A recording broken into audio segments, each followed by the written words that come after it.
Hi guys, so I'm going to attempt to do a weekly blog or whatever you want to call it.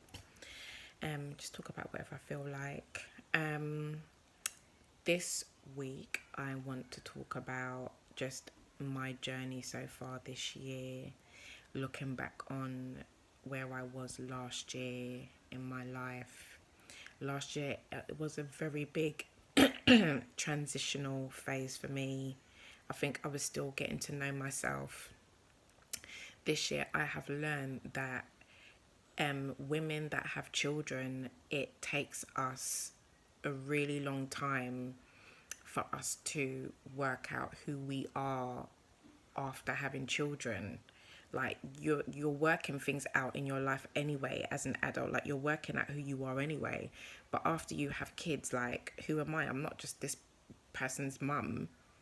I'm my own person. Like who am I? Like who do I want to be? And I didn't realize that. I didn't think about that. And this year, I've really like taken the time to think about who do I want to be? Like, who am I? Am I liking who I am? Am I liking the way that I look? A lot of stuff. As you can see, I've cut my hair down again on some like Nubian queen thing. I'm just going through this, it's not a phase, but just acceptance. I'm accepting who I am, accepting how I look. So I've just decided to just go back to being natural without straightening my hair, because before I was natural and I was just constantly blow drying and tonguing my hair to make it look straight, which is just really dumb. Like, why did I do that? So yeah, I'm, just getting to know me, getting to know what I want to tolerate and what I don't. Learning that not everybody has to stay in your life. I'm used to make a point of like forcing to keep a certain person in my life because they're gonna be in my life forever. And I tolerated a lot of bullshit. And last week I was just like, no, fuck this. I'm not doing it no more. And it was a very hard decision for me to make, that I didn't want to have anything to do with that person. But you cannot allow people to take the piss out of you. It doesn't matter who it is, whether it's your mum, your dad, your cousin, your friends. You can't let anyone take the piss out of you, because you're just letting people know that you're an idiot, basically. I am not an idiot.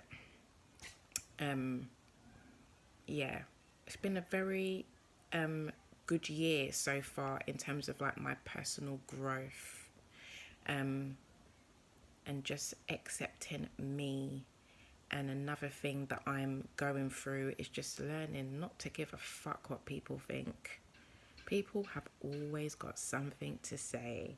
They've always got some advice to give you. Only you know what is best for you. So just do what you want to do. If you want to go and do the splits in the street, go and do the splits in the street.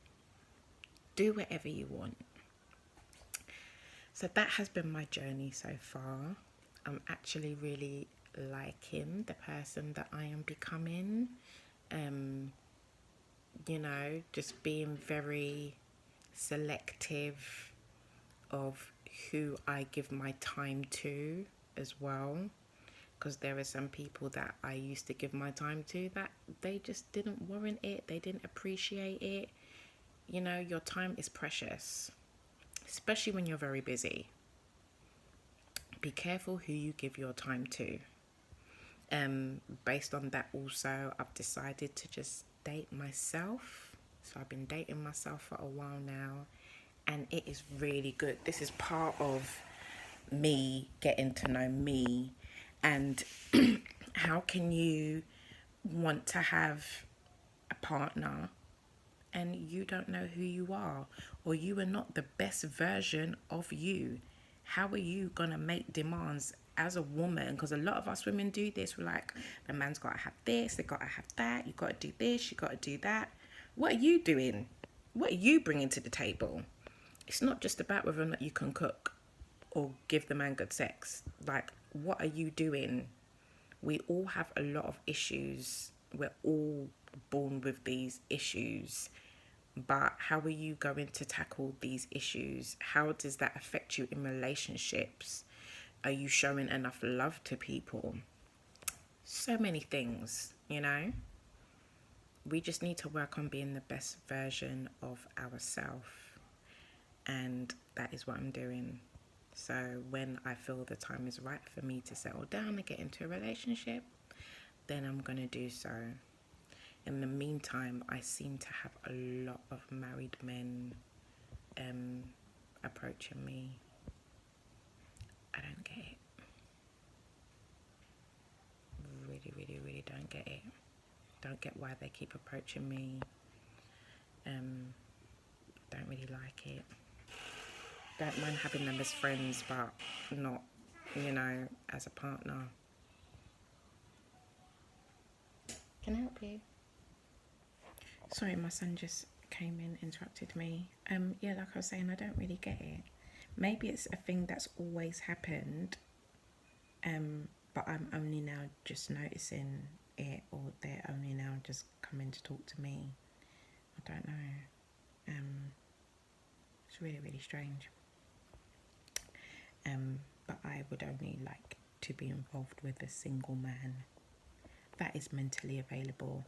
I think that's what it is. I think I attract men that are unavailable, either mentally, emotionally, something. I think they're just unavailable. There's always some drama, or there always has been in the past. Hence why I've chosen to date myself, because I just want to like dig deep in myself and find out what it is about me that's making me attract them.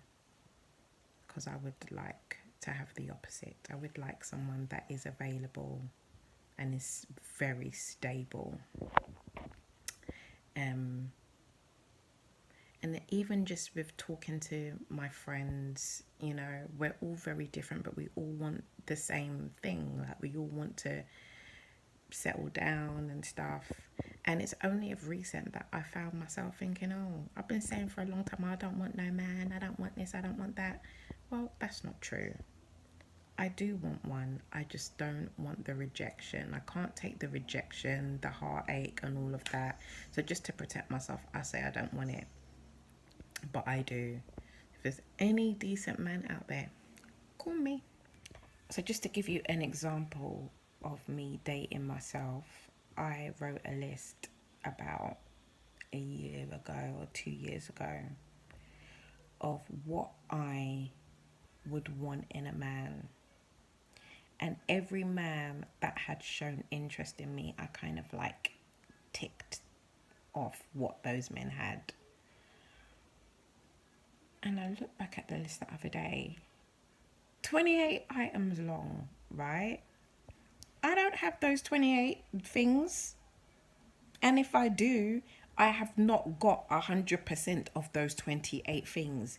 So how dare I say I want these 28 things and I don't even have them myself? Who the fuck do I think I am?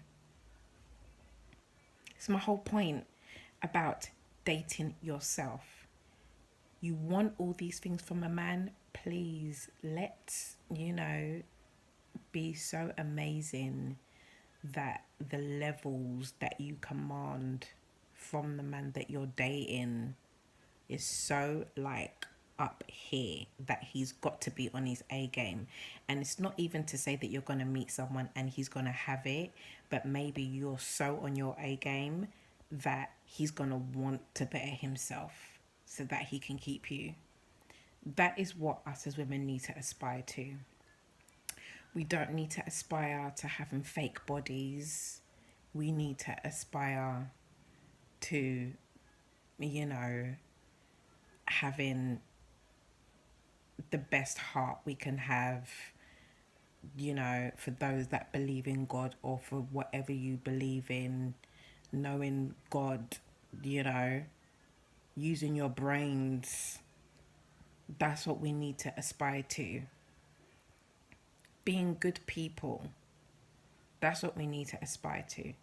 Because a man is going to meet you and fancy you for your body or for your face or whatever. But in the long run, if you're dumb as fuck, or you just want material things, or you can't do shit for yourself, he's not going to stay with you for very long. So that's my goal, to like master those things so that I can attract, you know, what I want for myself and how I want to see myself, so that we all can just be levels. We're just all levels. So I'm gonna sign out now because I could just talk till kingdom come. And my hair's looking a bit picky. Needs a good comb. Well, brush. There's not much hair to comb. And now I don't have bald patches. This is just my hairline. It's very weird hairline. Anyway, ciao.